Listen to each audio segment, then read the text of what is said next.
Genesis 2, 18 through 25. And Jehovah God said, "It is not good for the human to be alone.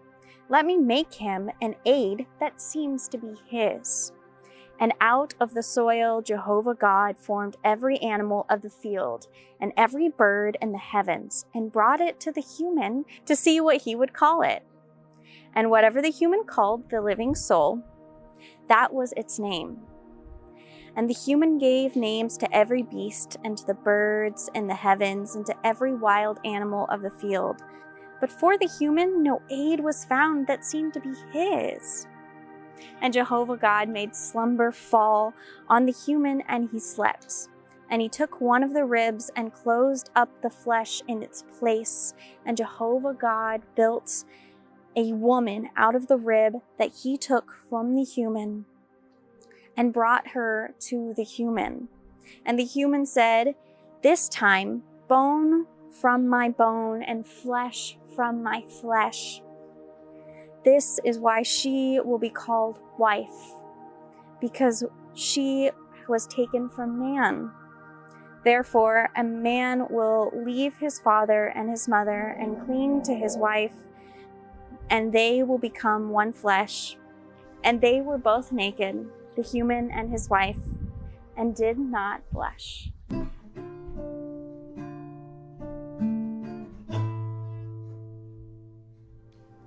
Many reflections on the fall of humanity center on the tree of knowledge in the Garden of Eden, and how the serpent tricked Adam and Eve into eating from it. And so ultimately they're kicked out of the garden. Funny enough, our unintentional namesake, the mystic Swedenborg from the 18th century, actually moved the beginning of what he would think of as the fall to a chapter before that in the text that we heard today. Funny though, because when I listen to that text, I don't quite make out where the fall is happening, and what does it even mean, the fall of humanity? Well, often our traditions, our fundamentalists, Christian friends will point to original sin as the fall of humanity, a sin committed by our forefathers, in fact, our very first foremothers and fathers, Adam and Eve, that we carry with us today. But our tradition takes a slightly different tact, in that we don't believe necessarily, at least Swedenborg didn't and many of us don't, that there is such thing as original sin. But we do inherit tendencies from our families and from our culture, some of which are hurtful, sometimes called sin, meaning miss the mark, and many of which are good and healthy and lively, as we see among ourselves today. And so what would it mean then, this fall in the Genesis story, in the so-called second creation story? Well, if we remember, the first creation story ends with a place of Sabbath, of peace. Indeed, in our reflections on that creation story, we came to a general rumination on the call to peace for ourselves. That perhaps the 7-day creation story is an allegory for our own personal journeys towards acceptance of ourselves, peace with ourselves, and peace with our world, while still striving to cultivate abundance in life, which, as we remember, is the only and first commandment from those stories. Indeed, in our first reflection on this so-called second creation story, when all the plants seem to have disappeared and the animals and the humans that we saw created have somehow gone in chapter 2 of Genesis, we reflected on how this represents a general state of new life when we reach peace. That it's a call for us to continue to cultivate abundance in life. In fact, that commandment is repeated in this story. And I can connect with this. It makes sense to me that there's a new branch of life once we finally start to find that intrinsic peace within. Indeed, in Buddhistic traditions, we are called to that peace no matter our deity, no matter our approach to religion. Many people believe Buddhism says nothing about God, but in fact, Buddhism uplifts a similar idea as we see in this creation story. That we are to cultivate abundance and settle on peace and reconnect with that intrinsic deity, that infinite consciousness within. I think that's part of the reason why Swedenborg is known to many as the Buddha of the North. His reflections on this creation story as a call to abundance and peace is, I think, at the root of why D.T. Suzuki, one of the originators of Buddhism, Zen Buddhism in the West, thanks to the First World's Fair, also co-founded by a Swedenborgian, believed that Swedenborg was essentially a Buddha, uplifting this call to abundance and life towards peace and non-harm, and towards renewed growth in our spirit and around us.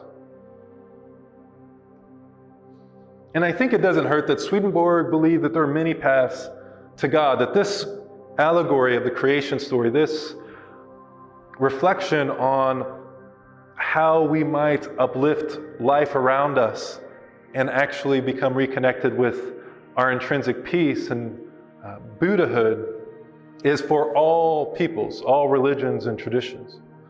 From the Buddhist to an agnostic, that we have an intrinsic connection with God, but sometimes we carry baggage there. Sort of like that hereditary sin, we carry the history of our church, the Christian tradition, other traditions, how religions have often behaved, at least the highlights in our history books.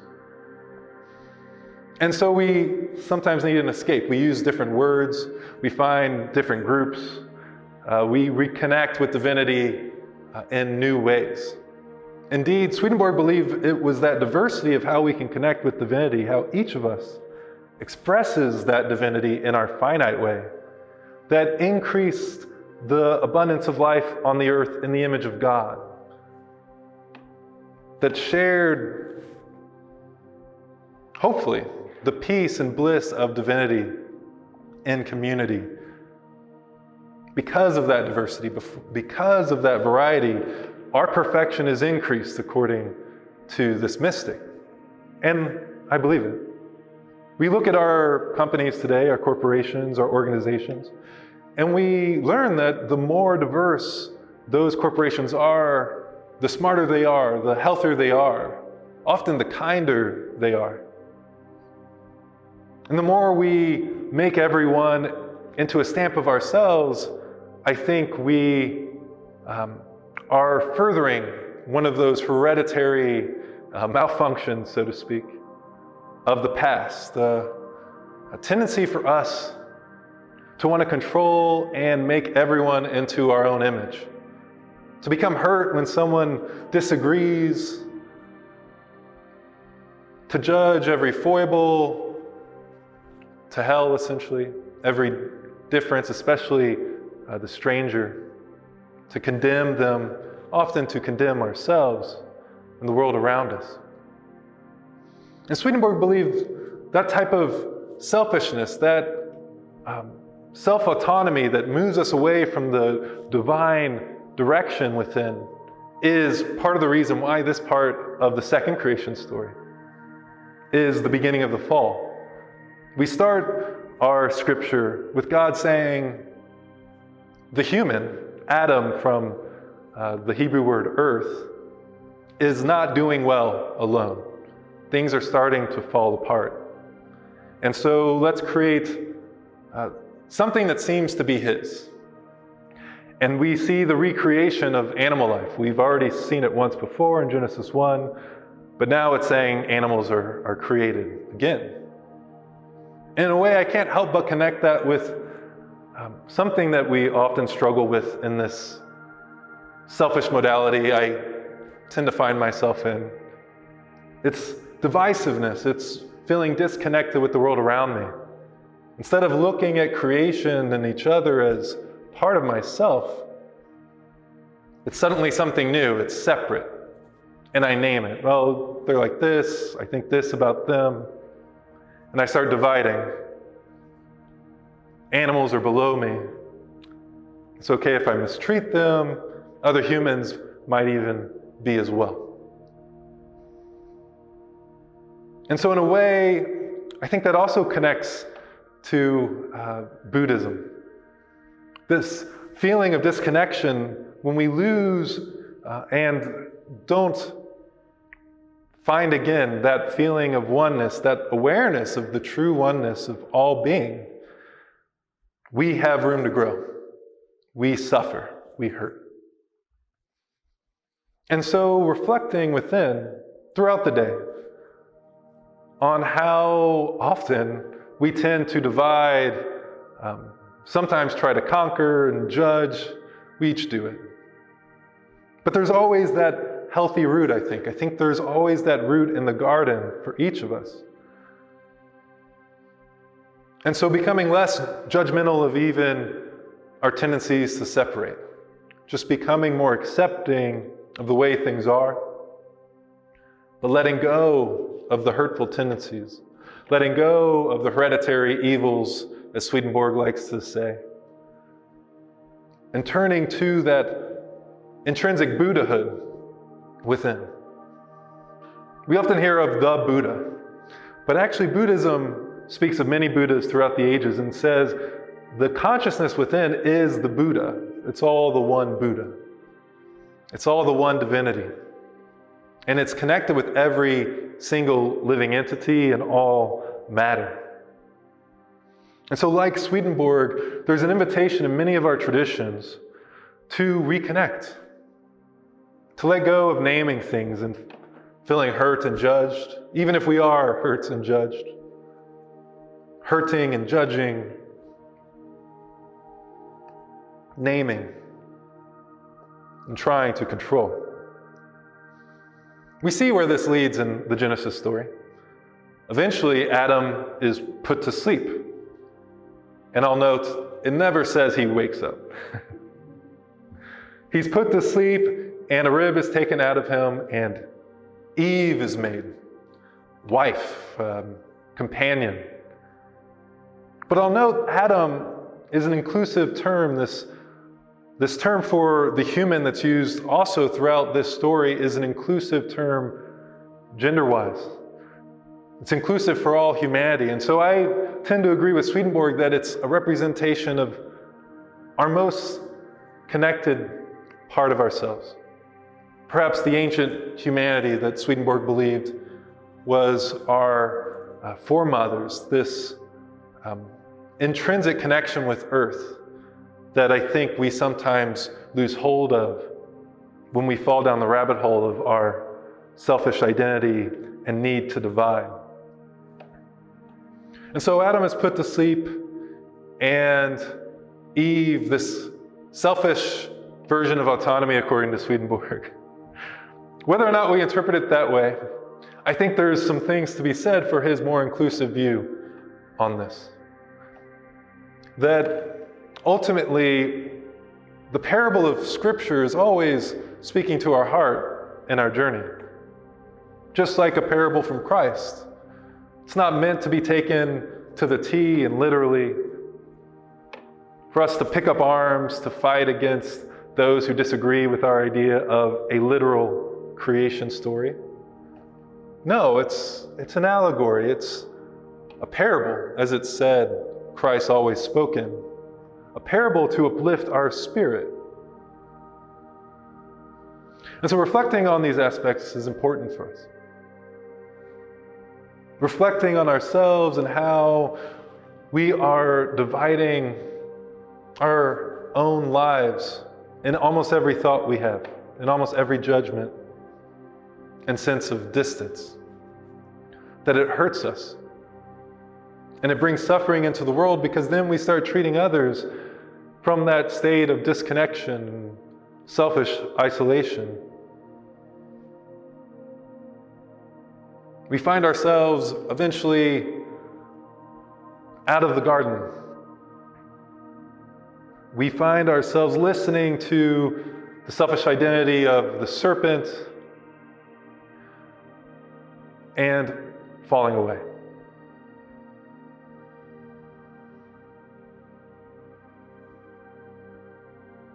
Indeed, Swedenborg actually didn't say Eve was the selfish autonomy. No. But it's easy to believe from someone in the 18th century. It's easy to think, oh, well,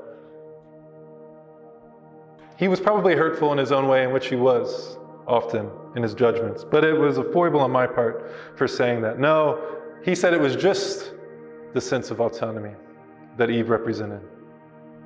And so our errors we have to hold. Being honest and sharing where we fall away is part of the process. And it starts with ourselves. Being clear, no longer hiding away, finding the help where we need it, the counselor, the psychotherapist, the friend. The sense of disconnection is abundant today. We see it uplifted, it's actually enforced and invited. Our politics behave that way. We see it manifest when we act centered entirely on this in horrific ways. We see it degrade countries and demolish civil liberties. We see it undermine our sense of brotherly and sisterly love. In fact, when we have almost the most perfect version of this self-identifying, whether it's Nazis or fascism or something else, we see the destruction it causes. It's a state of death, so to speak.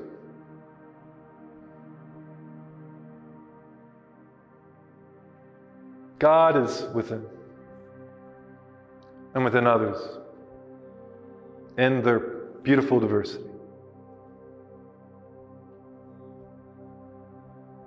Let us use our spiritual practices, our meditative reflections, our ability to finally let go of our self-judgment and judgment on others, to reconnect with the voice of peace, guiding us to a newer creation, inviting us back to the Garden of Eden, helping us to realize that our Buddhahood has always been within, our angelic nature, as Swedenborg might say.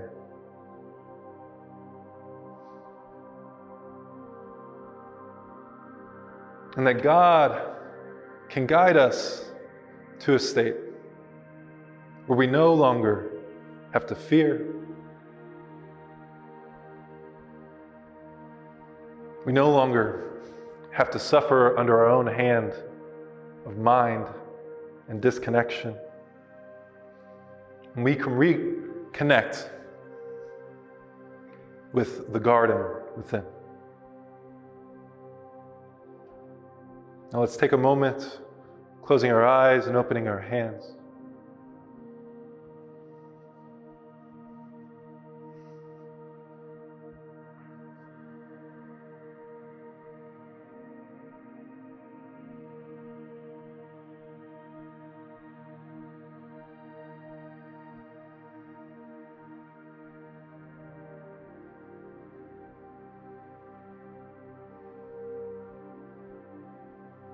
Taking deep breaths and allowing our mind to empty like the sky, letting the clouds of thoughts to come and dissipate.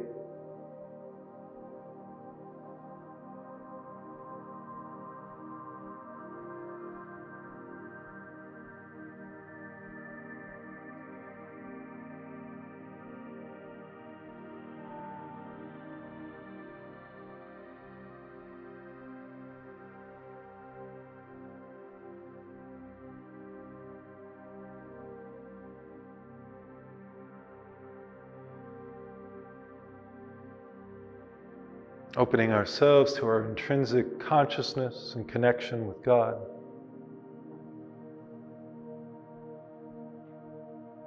Letting go of our need to control,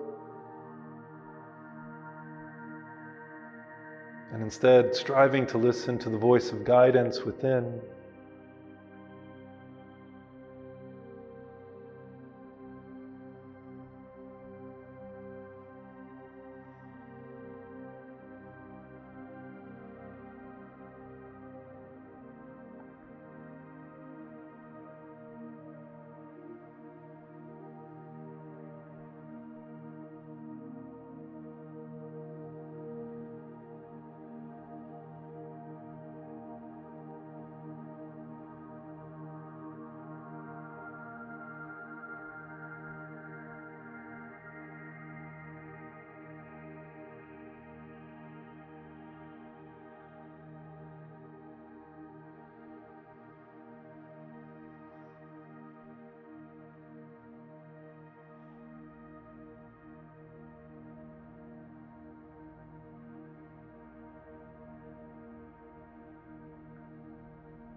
Seeking the sense of oneness, compassion, connection.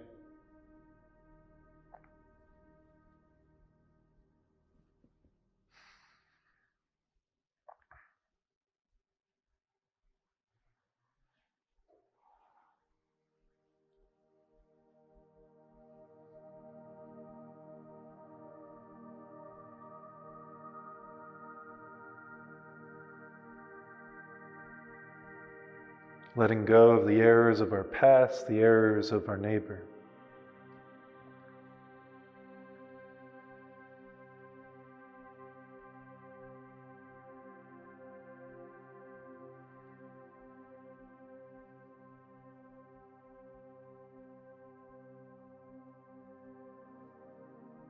Gently resolving to turn towards virtue in every deed and every reflection. Turn towards the garden of peace and abundance and life.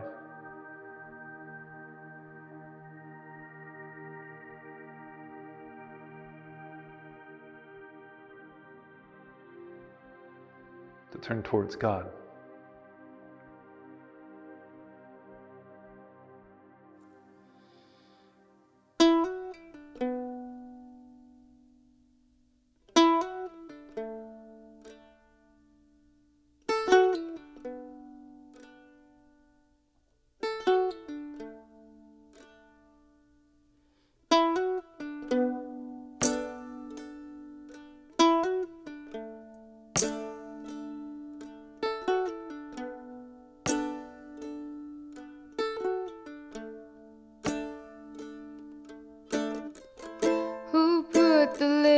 On my back,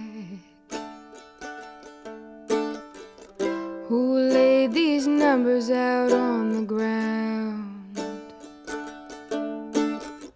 Next time they make me tie the ropes, I'm gonna leave them slack and leave a little room to move around. Just breathe, just breathe, just breathe instead.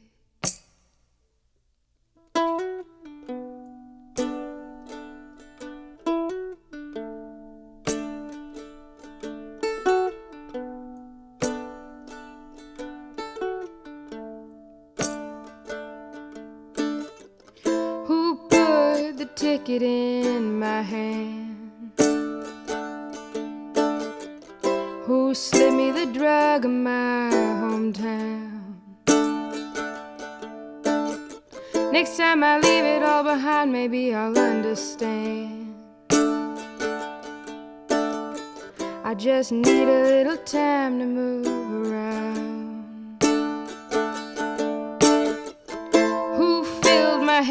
was such a big idea? Who put these walls around me and told me to live? Who paved the road in the wrong direction and left no room, no time to forgive? And just breathe, just breathe, just breathe instead. Just dream.